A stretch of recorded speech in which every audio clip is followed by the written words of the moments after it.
The night was unnervingly still over Montecito. The ocean breeze that usually swept through the luxurious hillside estates carried with it a strange quiet, one that didn't belong to the calm of California's coastline but to something heavier, an anticipation of disruption. The lights inside Meghan Markle's sprawling mansion flickered for the last time just before midnight. Then, without warning, they went out completely. In the distance, the faint hum of engines broke the silence. A convoy of black SUVs rolled down the winding private road leading away from the property. Their headlights dimmed, their movements deliberate. Within one of those vehicles, shielded from the world by tinted glass and silence, sat the Duchess of Sussex herself. No entourage, no paparazzi alert, no farewell statement. Just an abrupt disappearance. Before we continue, please hit the like button, subscribe to the channel, and turn on the notification bell for updates. To the casual observer, it might have been dismissed as another discreet trip, another attempt by Meghan to escape the endless swirl of cameras and judgment that had shadowed her since the day she entered royal life. But this time was different. Within hours, whispers began circulating across law enforcement channels in Santa Barbara County.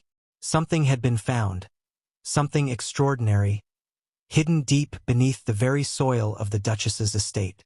An anonymous call had drawn investigators to the scene, claiming that evidence of classified royal property was being kept on private grounds. By dawn, local authorities had cordoned off the area. What they unearthed would send shockwaves across continents. Inside an old wooden trunk buried near the far end of the estate, just behind a manicured garden path, investigators discovered an assortment of documents sealed in wax. The seals bore the unmistakable insignia of Buckingham Palace, imprinted crowns, initials, and monograms dating back decades. The letters inside, hundreds of them, appeared to be private correspondence between members of the royal family. Handwriting samples reportedly matched those of several senior royals, including the late Queen Elizabeth II herself. Each envelope was marked with words like confidential, private, and in one chilling instance, destroy after reading. As the investigation deepened, so did the mystery. Before any official statement could be issued, Meghan Markle had already left U.S. soil. Flight trackers showed that a private jet registered under an anonymous shell corporation had taken off from Santa Barbara Airport at 3:42 a.m., heading east across the Atlantic. No destination was listed, no customs record filed under her name. Within 6 hours, the plane's transponder was turned off somewhere over the Azores.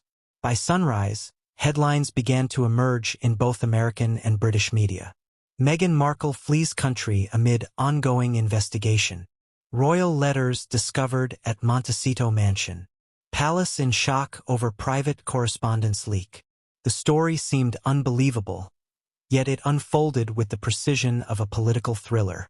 Behind every news update, there were traces of panic, at the palace, within the Sussex circle, and among the legal teams scrambling to contain what was quickly becoming the most explosive scandal in modern royal history. What were these letters? Why were they hidden on Meghan's estate? And perhaps most puzzling of all, why did she run? The introduction to the story isn't simply about another celebrity caught in controversy. It's about the intersection of power, secrecy, and legacy.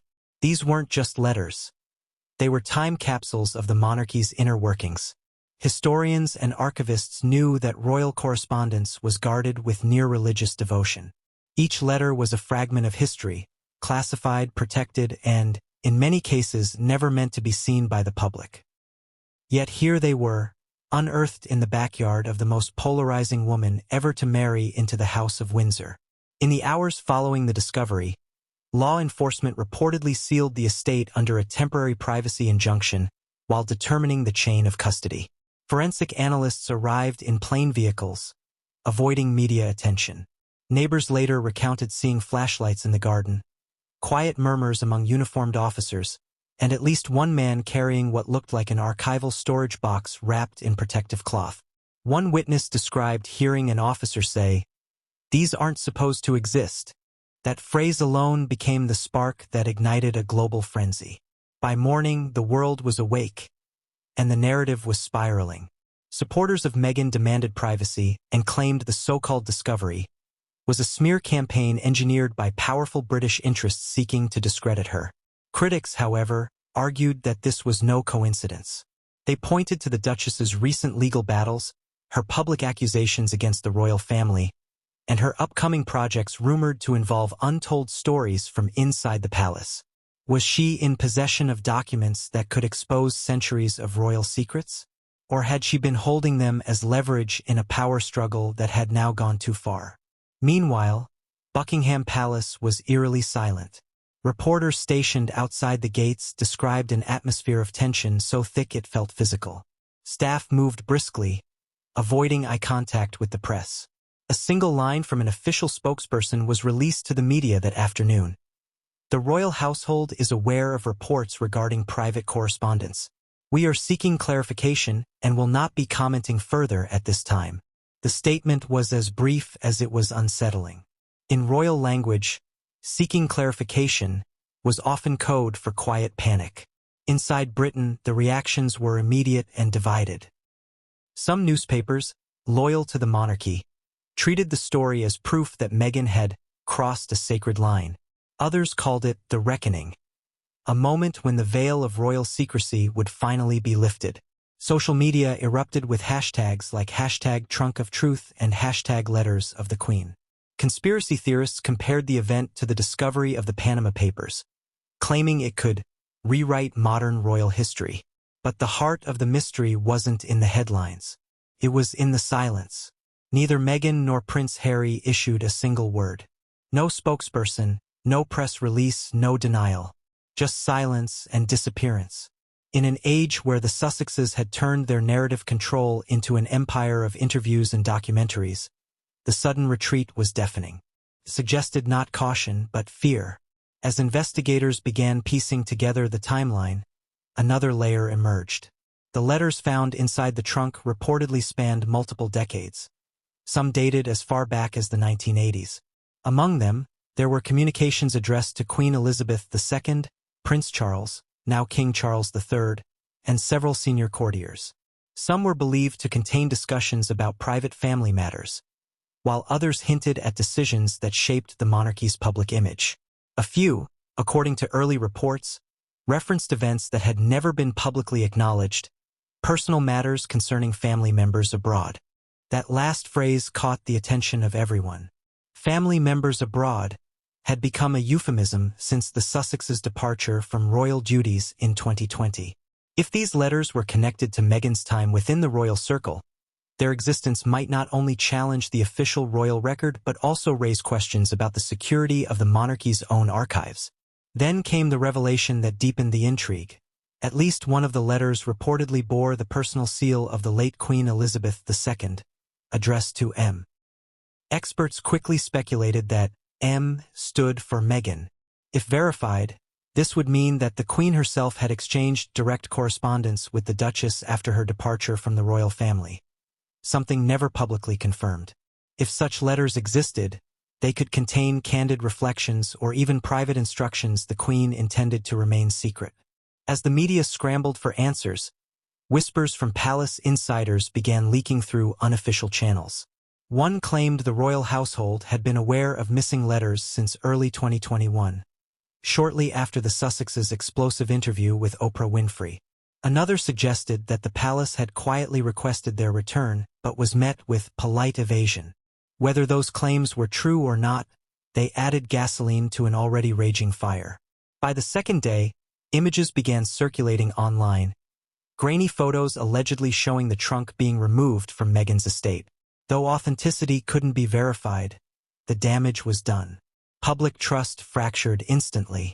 Was Meghan a victim of invasion, or the orchestrator of a royal scandal unprecedented in modern times? The story also exposed something deeper about society's fascination with royalty. It wasn't merely about wealth, privilege, or scandal. It was about the enduring myth of power that lives behind closed doors.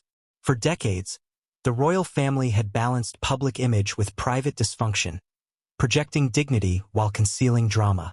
Meghan's entrance into that world, and her eventual exit, had cracked open that delicate facade. The discovery of the trunk felt like the final breach, the moment the private world of the monarchy collided with the relentless scrutiny of the modern age. And still, Meghan remained invisible. Her jet's disappearance over the Atlantic became a symbol, a modern-day vanishing act. Some reports claimed she had landed in Switzerland under an alias. Others insisted she was in Canada, sheltered among old friends. Theories multiplied faster than facts. Without her voice, speculation became the only currency. Every hour of silence turned into a headline. Every unverified claim became a theory of guilt or innocence. But beneath the noise, one question endured, quietly haunting everyone following the story. What if those letters weren't just family correspondences, but evidence? Proof of something far more explosive, something capable of shaking the very foundation of the crown. As the hours turned into days, that question transformed from curiosity to obsession. Investigators refused to release full details. The palace doubled down on silence.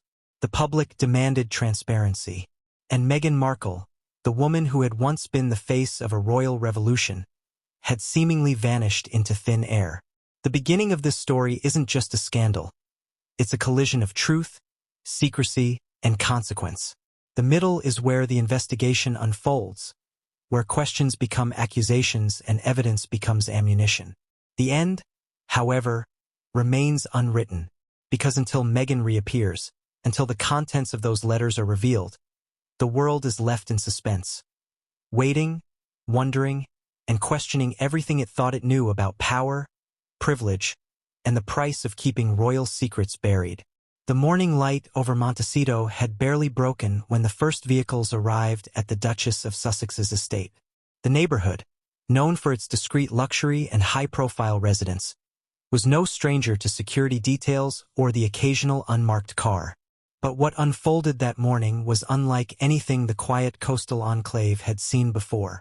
A convoy of black sedans and two white forensic vans rolled up the private driveway just as the sun began to spill over the horizon. The air was damp, the scent of ocean salt mingling with the faint aroma of eucalyptus trees that lined the property. An anonymous call had been received by the Santa Barbara County Sheriff's Office hours earlier. The voice on the line was described as calm, precise, and distinctly British. The caller claimed to have knowledge of sensitive royal documents hidden within the grounds of Meghan Markle's estate.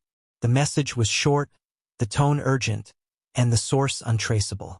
By law, the authorities had little choice but to investigate, though most assumed it would lead to nothing more than a misunderstanding. Yet the warrant was signed before dawn, and by the time investigators arrived, the atmosphere around the estate felt charged with anticipation and unease. Neighbors watched from behind their tall hedges as uniformed officers and plainclothes investigators began a systematic search of the property. The team moved with deliberate precision, as if following instructions already mapped out in detail. The estate itself, sprawling across multiple acres, was the kind of place built to conceal. Its gardens were lush, its pathways winding and intimate.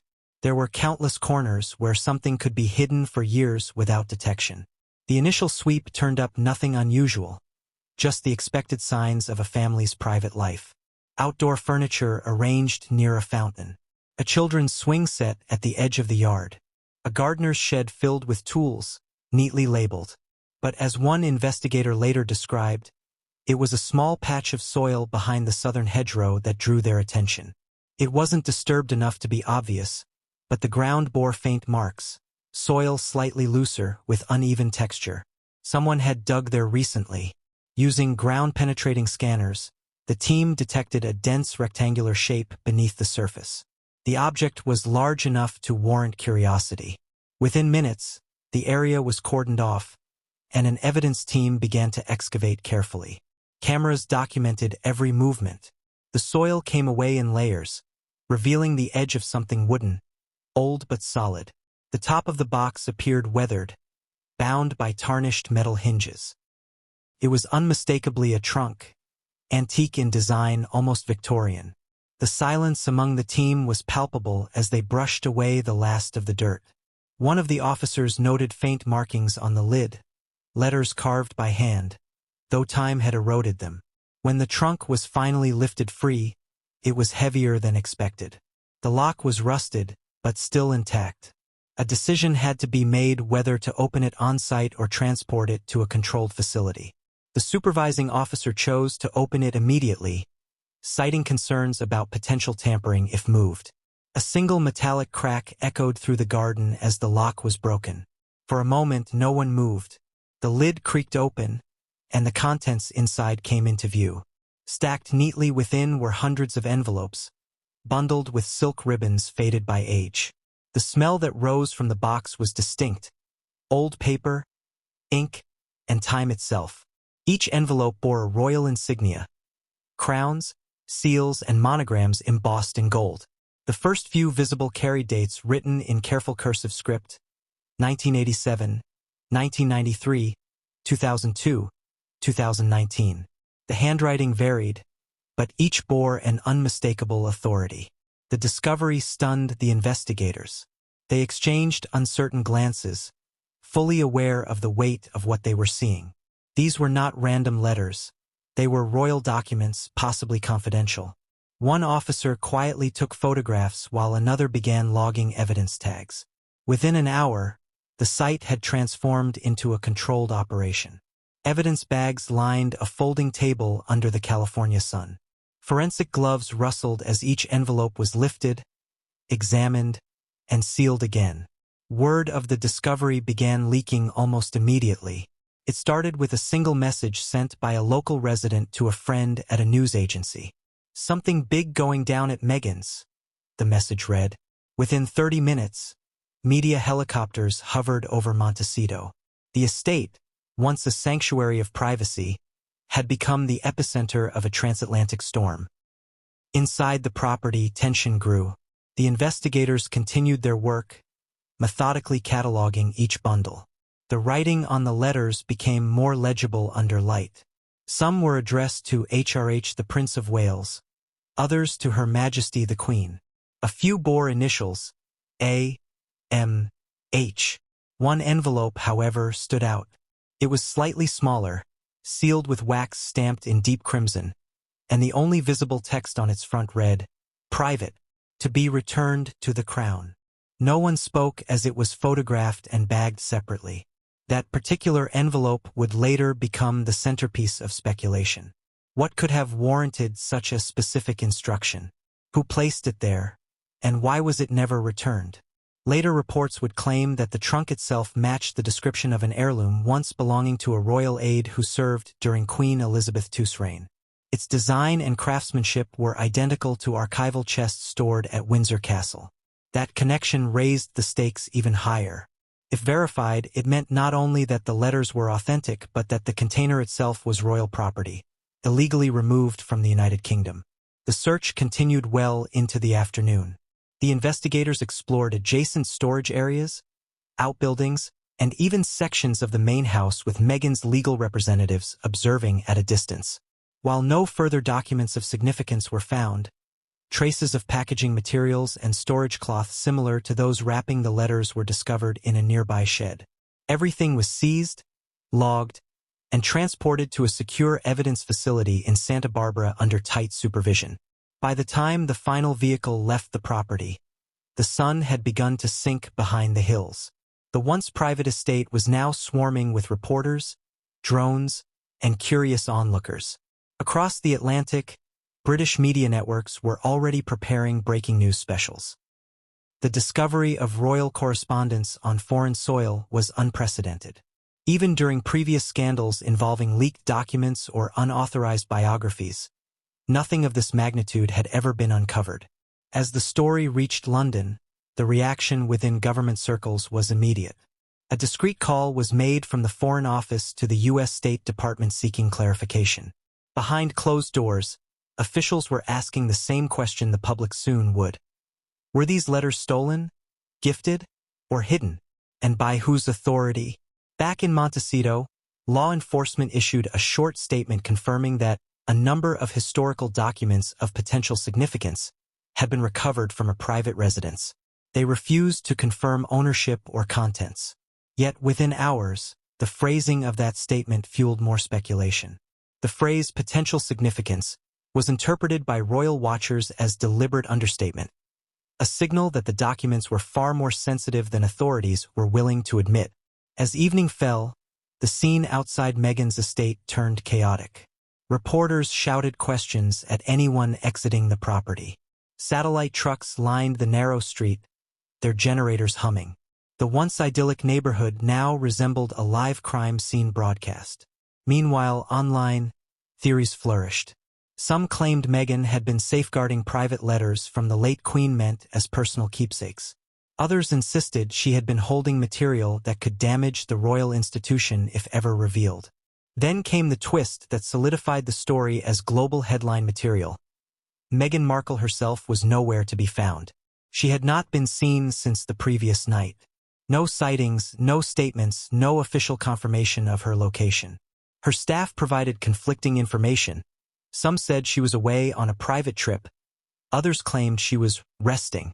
But the absence felt deliberate, almost strategic.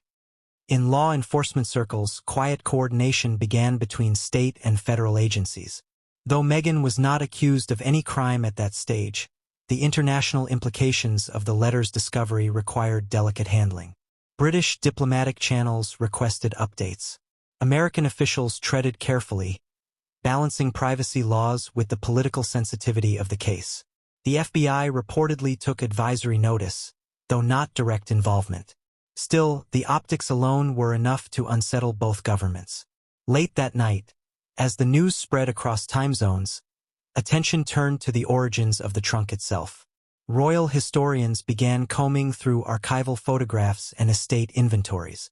One expert, speaking anonymously to a London paper, noted that the design matched an 1880s chest used for private correspondence during Queen Victoria's reign.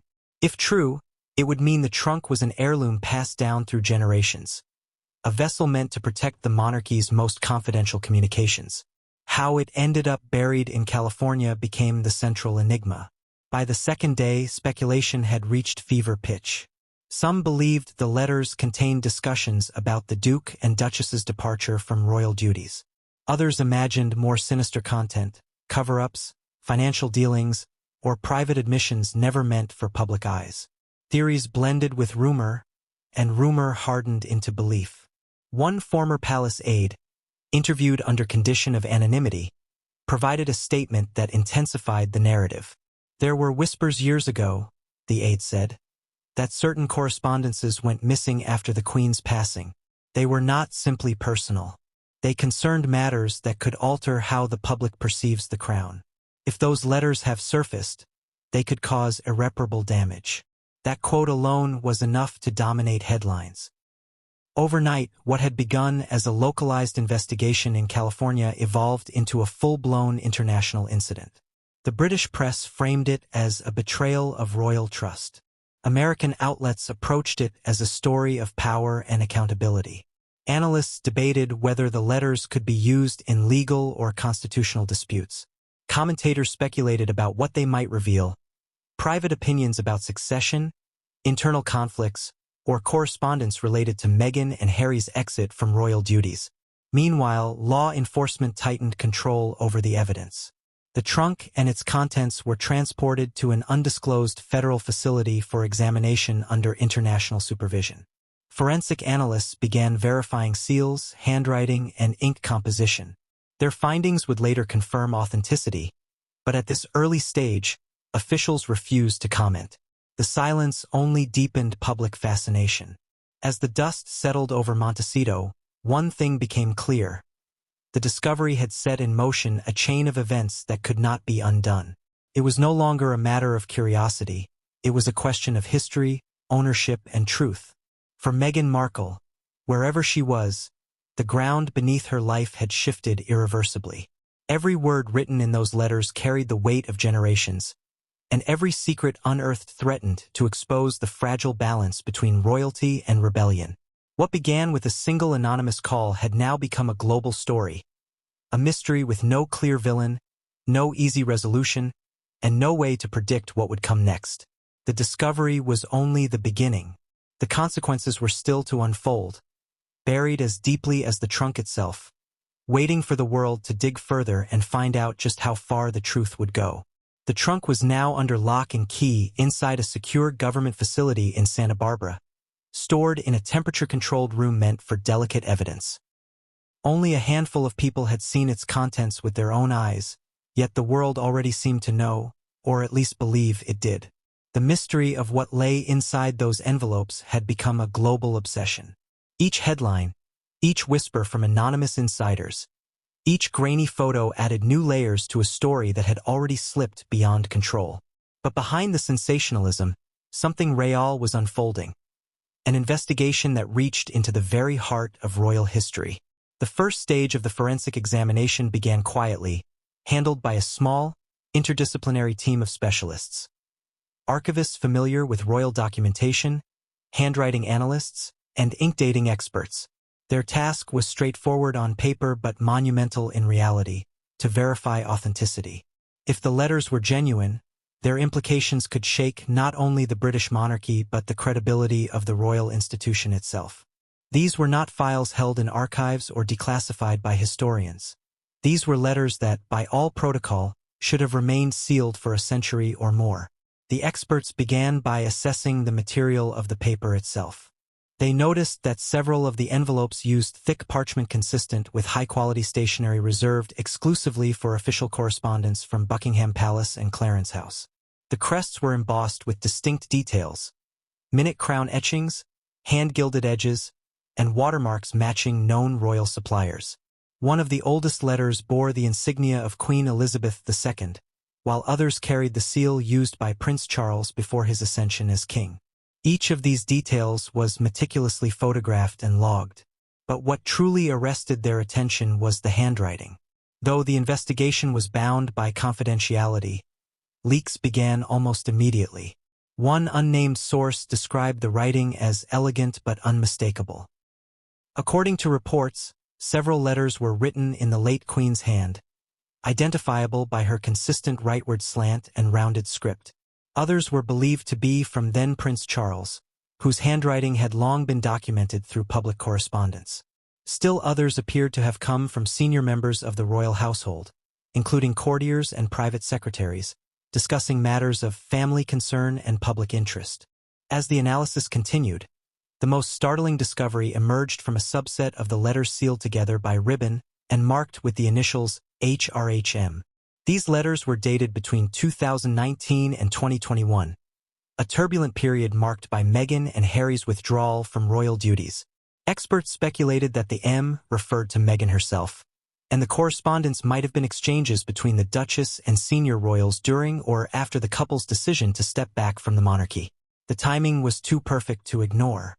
One envelope in particular captured investigators' focus.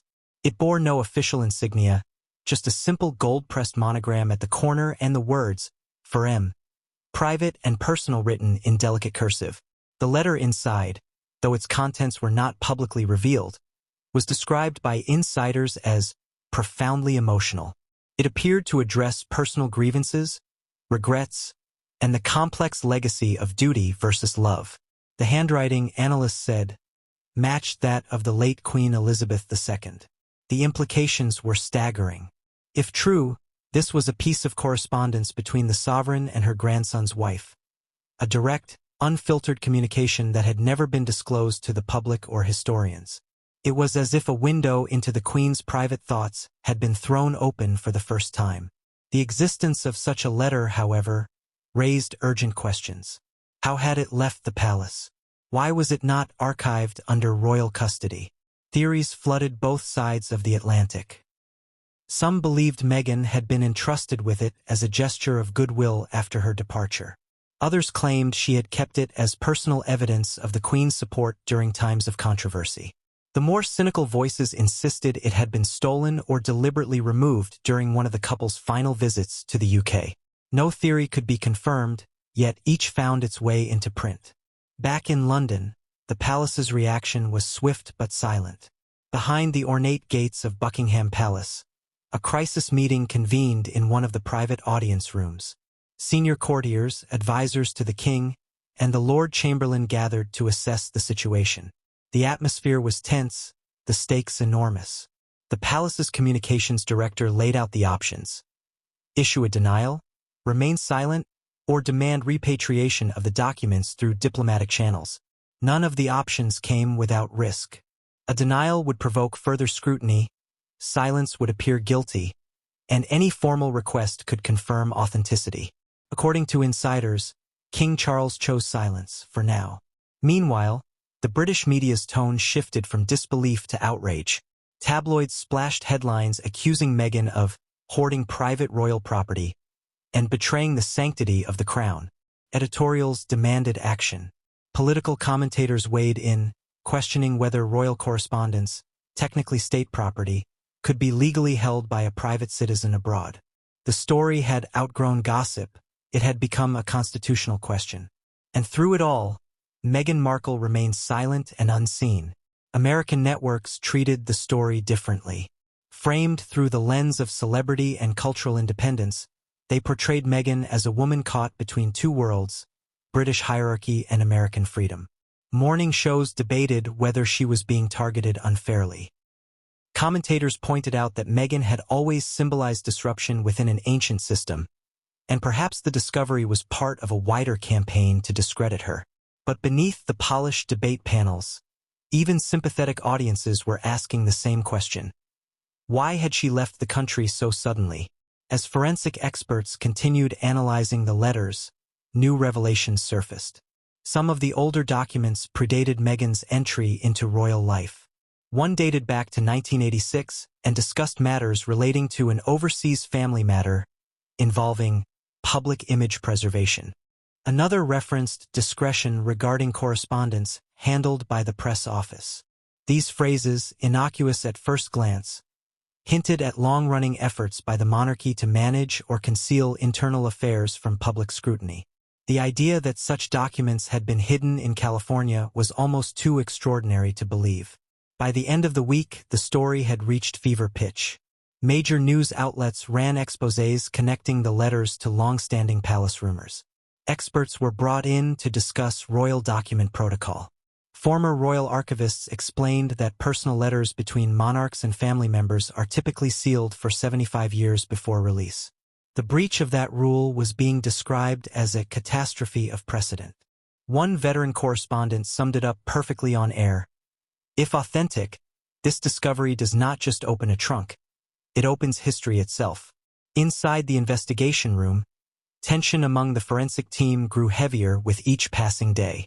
They understood the magnitude of what they held. Their findings would not only determine ownership but might also rewrite the narrative of recent royal events. Rumors began to spread that one letter, dated mid-2020, referenced conversations between senior royals about the Sussexes' future and the fallout from their Oprah interview. Another hinted at disputes over financial arrangements and public funding. None of these details were confirmed, yet each was plausible enough to keep the world enthralled. The middle of this chapter in the unfolding saga came when the investigation's preliminary report reached London through diplomatic backchannels. The British government, though officially uninvolved, began quietly preparing contingency plans. If the documents were authenticated and publicly leaked, the monarchy could face unprecedented exposure. The palace's long-cultivated aura of discretion, the very pillar of its mystique, would be shattered. There were whispers of royal lawyers drafting contingency statements, even discussions about potential injunctions against publication. Every option was on the table, yet no one dared act first. Meanwhile, public sentiment began to fracture. For years, the British monarchy had weathered scandals, affairs, abdications, financial controversies, but this felt different. It wasn't about personal behavior. It was about the sanctity of history itself. Supporters of Meghan argued that she was being scapegoated once again, accused of crimes she hadn't committed.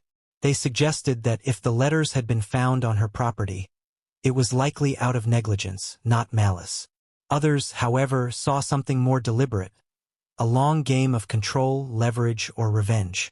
Social media became a battleground, hashtags multiplying overnight.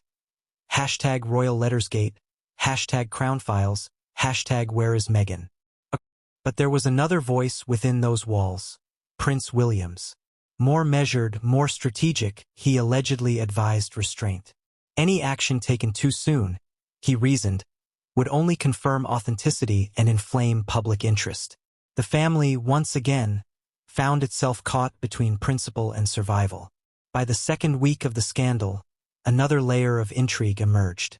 Reports surfaced suggesting that at least one of the letters mentioned private interactions between the late Queen and global political figures, possibly related to Commonwealth matters. If true, the issue extended beyond royal privacy. It became a matter of national security. The idea that foreign governments could access or exploit such information terrified officials on both sides of the Atlantic. The British government discreetly increased security around royal archives, fearing that further leaks might surface. For historians, the discovery presented both excitement and dread. On one hand, the letters could offer unprecedented insight into royal decision-making, shedding light on decades of hidden context. On the other, they threatened to destroy the protective veil that allowed the monarchy to function as a symbol above politics. Every word written in those letters carried historical gravity. Every phrase taken out of context could spark political uproar or public backlash. For the palace, it was a nightmare. For the public, it was irresistible. The middle act of this chapter unfolded with eerie symmetry across two continents. In London, silent corridors buzzed with speculation, while in California, journalists camped outside the Santa Barbara evidence facility, desperate for any glimpse of progress. Then, in a move that reignited global attention, excerpts from one of the letters were leaked anonymously to an international outlet. The publication never confirmed its source, but the content was enough to ignite a firestorm. The letter, purportedly written by a senior royal, spoke of unprecedented pressures following the Sussex departure, and expressed regret for certain decisions made under emotional strain. Though the authenticity could not be verified, the phrasing was intimate, deeply human, and undeniably royal in tone. It painted the monarchy not as an institution of control but as a family fractured by circumstance. For the first time, the public glimpsed vulnerability where there had once been only formality. The leak forced the palace's hand. A brief, carefully worded statement was released, condemning unauthorized publication of alleged private correspondence and reminding the press of the serious legal and ethical implications involved. But the damage was done. The story was now alive in the public consciousness, feeding on speculation, morality, and fascination. Each revelation made Meghan's silence louder, her absence more conspicuous. Where was she now? What did she know about the contents of those letters? And why, amid this historic storm, did she choose not to defend herself? By the end of the second week, the discovery of the royal letters had transformed into something larger than scandal. It had become a mirror. It reflected the monarchy's vulnerability, the media's hunger, and society's obsession with truth wrapped in secrecy. Every player, the palace, the press, the investigators, and Meghan herself, was caught in the same web, unable to move without consequence. The letters, resting quietly in a sealed evidence vault, had already done their damage. Their words, though unseen, had spoken louder than anyone could have predicted. But the full storm had not yet broken. The next stage of the saga would begin not in California, but in the air, as a private jet traced an unregistered path across the Atlantic. Meghan Markle's disappearance was no longer a rumor. It was a confirmed mystery. And as investigators turned their focus from the letters to the missing Duchess herself, the story shifted from revelation to pursuit. The world was about to discover that some secrets, once unearthed, don't just expose the past. They rewrite the present. The sky above California had just begun to fade from twilight to darkness when Meghan Markle's final night in the United States quietly began. There were no press alerts, no airport photos, no signs of panic, only movement concealed by precision. Her disappearance wasn't spontaneous. It was methodical, orchestrated with the care of someone who knew how to stay invisible. By the time the first news outlets began reporting that investigators had discovered royal letters buried on her property, Meghan was already in motion, her course set and her team silent. The first trace of her departure came not from witnesses, but from data, private jet logs obtained days later by investigative reporters. They showed a Gulfstream aircraft registered under a Luxembourg-based holding company leaving Santa Barbara Municipal Airport at 3:42 a.m. local time. The listed passengers: none. The flight plan: undisclosed. The destination: unknown. Its transponder was turned off over the Atlantic, a maneuver uncommon but not illegal for private international travel.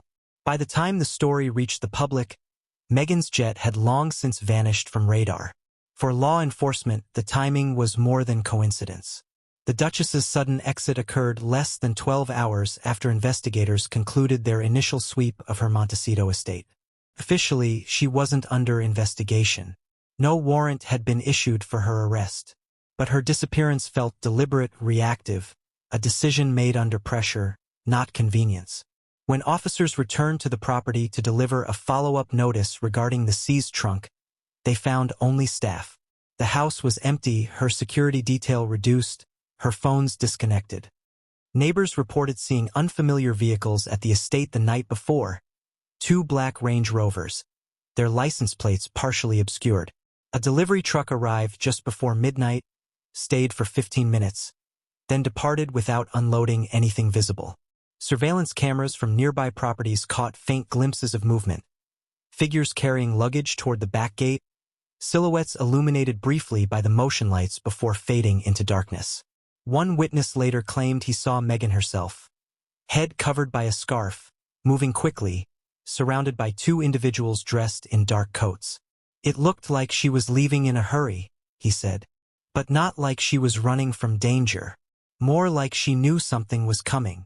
By dawn, the estate's massive iron gates were closed and silent. The security personnel refused to speak to reporters, citing confidentiality. Calls to her representatives went unanswered.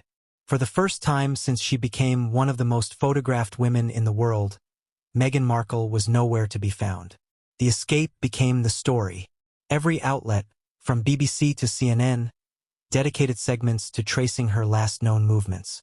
Reporters flooded airports across California, questioning staff and scrutinizing flight manifests.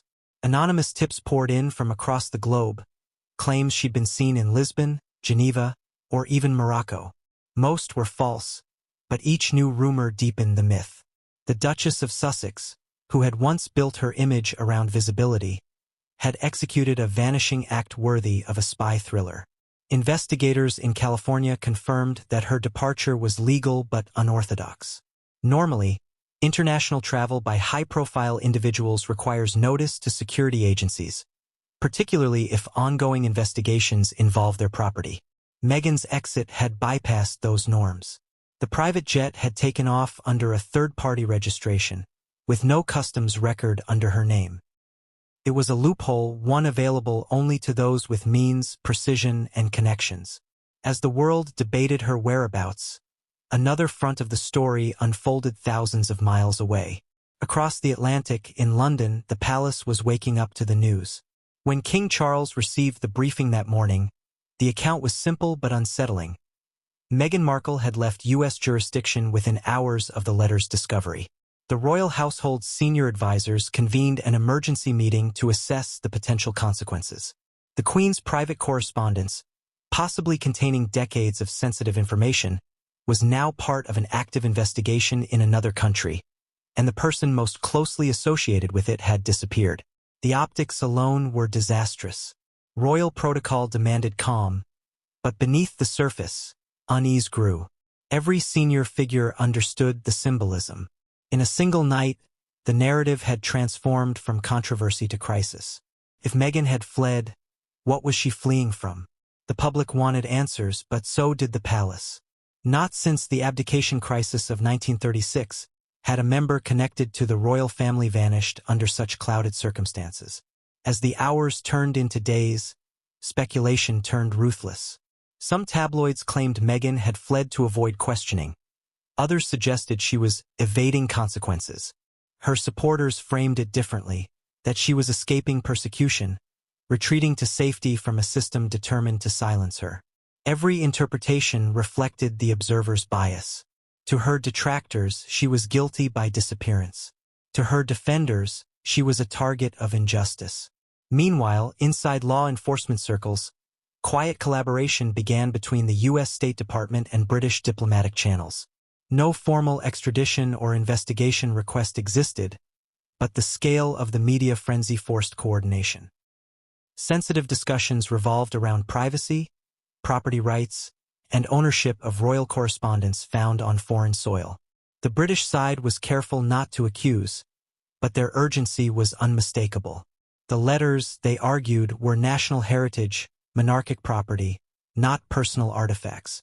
Their removal from royal archives could constitute a violation of state protocol. American officials treaded lightly, aware that any misstep could turn a domestic matter into a diplomatic storm. Meanwhile, private investigators hired by media outlets and individuals close to the case began piecing together fragments of Meghan's journey. A flight tracker in the Azores reported a Gulf Stream making an unscheduled stop for refueling. Hours later, a similar jet landed in Geneva, registered to the same Luxembourg entity. The circumstantial evidence pointed toward Switzerland, a country known for privacy, discretion, and its long-standing reputation as a safe haven for the wealthy and powerful. But confirmation proved elusive. Hotels in Zurich and Montreux denied hosting her. Surveillance footage from airports showed no definitive match. Meghan had vanished into a country designed to keep secrets. As the days passed, her absence became as loud as any statement. The Duchess had always lived in the public eye, shaping her narrative through interviews, speeches, and carefully curated appearances. To go silent now, at the moment of her greatest scrutiny, was not mere retreat. It was strategy. The world, deprived of her voice, filled the silence with imagination. In Los Angeles, paparazzi gathered outside Prince Harry's private residence, hoping for answers. But Harry, too, remained unseen. His spokesperson released a brief message. The Duke of Sussex has no comment at this time. No denial, no confirmation, just a void. Those who had once watched the couple move in unison now sensed distance. Rumors circulated of tension between them, of conflicting opinions on how to handle the crisis. To vanish in an age of surveillance requires either immense skill or immense help. Either way, she had both. In London, King Charles faced mounting pressure to act. The monarchy's reputation was at stake, not because of guilt proven or unproven, but because of perception. The idea that royal letters, possibly including personal correspondence from his late mother, had been discovered thousands of miles away and linked to his estranged daughter-in-law was untenable. Discussions began about launching a formal request for document retrieval under international property protection laws. Yet advisors warned of backlash. Any overt move could be seen as a political attack on Meghan, reigniting divisions the king was desperate to heal. Silence, however, was equally costly. The longer he waited, the more the narrative drifted beyond his control. For the public, the mystery deepened. Photographs surfaced weeks later of a woman resembling Meghan walking through Zurich's central station, dressed casually in a beige coat and sunglasses. Her face was partially turned away, but the resemblance was striking enough to reignite headlines. No official verification followed, but the story fit perfectly. The discreet arrival, the neutral territory, the lack of public comment. Some believed she was seeking asylum from media harassment. Others insisted she was preparing a counterattack, perhaps a documentary revealing her side of the story. But the most unsettling theory was the simplest. She was hiding because of what the letters contained. If the contents of those letters were as sensitive as reported, then possession alone could make her a target. Legally, politically, even personally. The narrative that began as gossip had evolved into something darker. Whispers of threats, security concerns, and private negotiations behind closed doors. Several of Meghan's former staff members were questioned by investigators. Some declined comment. Others hinted at her anxiety in the days before the discovery. One former assistant reportedly told authorities, "She knew they'd come for it." She said, "They can't know what's inside." That statement, though unverified, spread like wildfire.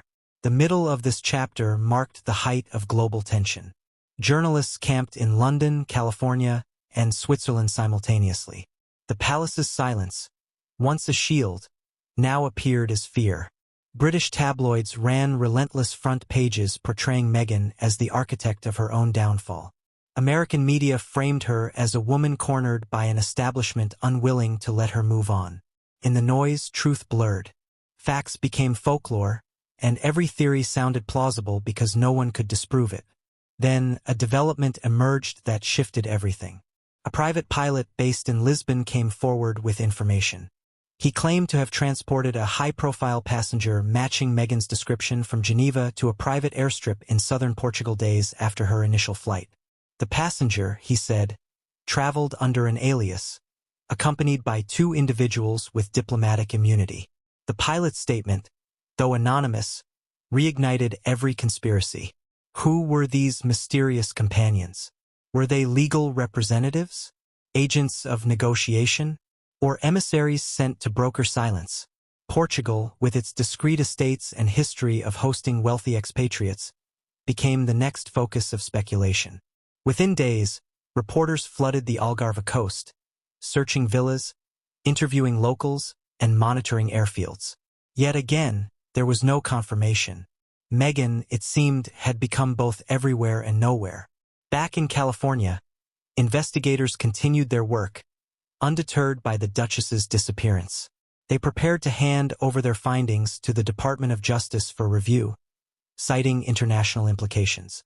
But privately, many admitted frustration. Without Meghan's testimony or cooperation, determining how the letters ended up on her property remained impossible. The trunk was real, the contents verified, but the story's core, how, why, and by whom, remained a void. The chapter's final act unfolded as quietly as it began. 3 weeks after the discovery, a single photograph surfaced online, allegedly taken by a tourist in the Swiss Alps. It showed a woman, standing near a mountain cafe, her face turned away, a wool hat pulled low. She looked peaceful, almost ordinary, yet unmistakable to those who studied her image for years. The photo went viral within minutes. No confirmation followed. Some dismissed it as coincidence. Others swore it was her. To the public, it didn't matter. The image completed the myth. The Duchess in exile, somewhere in the snow, far from the noise of the world she left behind. But her absence was more than physical, it was symbolic. In disappearing, Meghan had become both ghost and legend, the central figure in a mystery that blurred truth and fiction. The trunk had been unearthed, the letters exposed, but the woman at the center of it all had chosen silence. Whether that silence was guilt, grief, or strategy remained unknowable. The escape, in its precision and secrecy, spoke louder than any statement ever could. As the world debated her motives, one truth lingered. Meghan Markle had always known how to command a story, but this time she didn't speak it. She vanished into it. And as the jet that carried her away disappeared into the Atlantic darkness, the world was left with only questions, echoing like waves across 2 continents, waiting for an answer that might never come. The investigation into the royal letters had already outgrown the jurisdiction that began it. What started as a localized property search in Montecito had evolved into a multinational operation layered with diplomacy, secrecy, and quiet panic. Officially, the Santa Barbara County Sheriff's Department was still leading the inquiry, but the true command center had shifted elsewhere, to Washington, London, and a handful of undisclosed conference rooms where decisions were being made behind closed doors. The trunk itself remained in evidence custody, secured under chain-of-command protocols so strict that even minor breaches were grounds for dismissal. Each envelope had been catalogued, photographed, and scanned under infrared and ultraviolet light. The forensic reports filled hundreds of pages, but the summary was simple. The documents were genuine. Every seal, every monogram, every watermark matched authenticated royal stationery from the past 70 years. The ink testing confirmed that most of the letters were written between 1985 and 2021. There was no doubt the collection was legitimate. The question, however, was how. No royal archive official could explain how such letters could vanish from protected storage.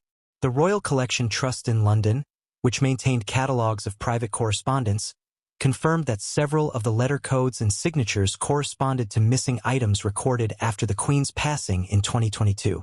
It was the first official acknowledgement that the palace had indeed lost track of certain pieces of correspondence. though the scale of the loss was far greater than anyone had suspected. In Washington, representatives from the State Department held discreet consultations with their British counterparts through encrypted channels. The meetings were described as routine, but insiders knew otherwise. There was growing concern that the contents of the letters, if leaked, could touch upon not just royal family matters but diplomatic exchanges involving former Commonwealth leaders. Britain's monarchy, though ceremonial in title, still carried immense symbolic weight. If any correspondence revealed private opinions about foreign governments or personal communications with heads of state, the fallout could extend far beyond palace walls. Meanwhile, inside the United States, a new dimension was emerging. The Department of Justice quietly assigned a liaison to review potential violations of archival and property laws. Though Meghan Markle herself was not formally accused, the discovery of foreign state-related documents on private property introduced a legal gray area. Ownership, intent, and jurisdiction collided in a tangle of statutes that offered no precedent. One senior legal analyst summarized the dilemma succinctly: "We've never had to decide who owns a Queen's private letter once it crosses international borders." At the core of the investigation stood the evidence team in Santa Barbara. They were the ones who had touched the trunk, who had logged every envelope, and who now found themselves under relentless scrutiny. The pressure on them was immense, not from the public but from above. Phone calls from Washington came daily, requesting updates that could not be given. Agents from federal offices arrived to observe, though everyone knew they were there to control the flow of information. The local sheriff's office, unaccustomed to the glare of international intrigue, struggled to maintain composure under the weight of a case that had become geopolitical. Inside their temporary command post, investigators constructed a timeline. The earliest verifiable trace of the trunk dated back at least a decade, possibly longer. Shipping records indicated that antique furniture matching its description had been transported from the United Kingdom to Los Angeles in 2013, declared as personal effects. The importer's name was redacted but linked to a private collector associated with several celebrity clients. From there, the trunk's trail went cold until it appeared at Meghan Markle's Montecito estate. To uncover the missing years, investigators turned to freight logs, customs databases, and private shipping manifests. They discovered at least 3 transfers between storage facilities in London, Toronto, and California between 2013 and 2018. Each transfer corresponded to periods when Meghan's life intersected with those locations: her acting career in Toronto, her engagement period in the UK, and her relocation to the US after marriage. Though no proof connected her directly to the trunk's movements, the pattern was undeniable. Behind the scenes, tension grew between American investigators and British envoys dispatched to monitor progress. The British representatives, many of them former intelligence operatives turned advisors, insisted that certain documents be sealed and withheld from public record due to national security implications. American officials resisted, citing transparency and jurisdictional independence. The resulting standoff was diplomatic but sharp, a tug-of-war between two allies over control of a narrative that neither could afford to lose. As this bureaucratic chess game unfolded, new revelations began to surface about the letters themselves. While the public was still fixated on whether the correspondence included scandalous personal exchanges, the investigation revealed something more complex. Several of the documents contained references to royal funding arrangements, private charitable accounts, and confidential communications with global figures. One envelope, written in elegant cursive on ivory paper, referenced the matter of international assistance programs tied to personal appeals, with the sender's signature matching a senior royal. Another, dated 1992, included a note of concern regarding improper disclosures to the press. These were not mere family letters. They were the inner workings of the monarchy's private machinery. Each finding deepened the stakes. Every verified detail brought the palace closer to potential public humiliation, and Meghan's silence only intensified suspicion. Journalists demanded transparency, politicians called for accountability, and activists urged the release of the letters as historical artifacts belonging to the public. But the investigators, bound by confidentiality, could say nothing.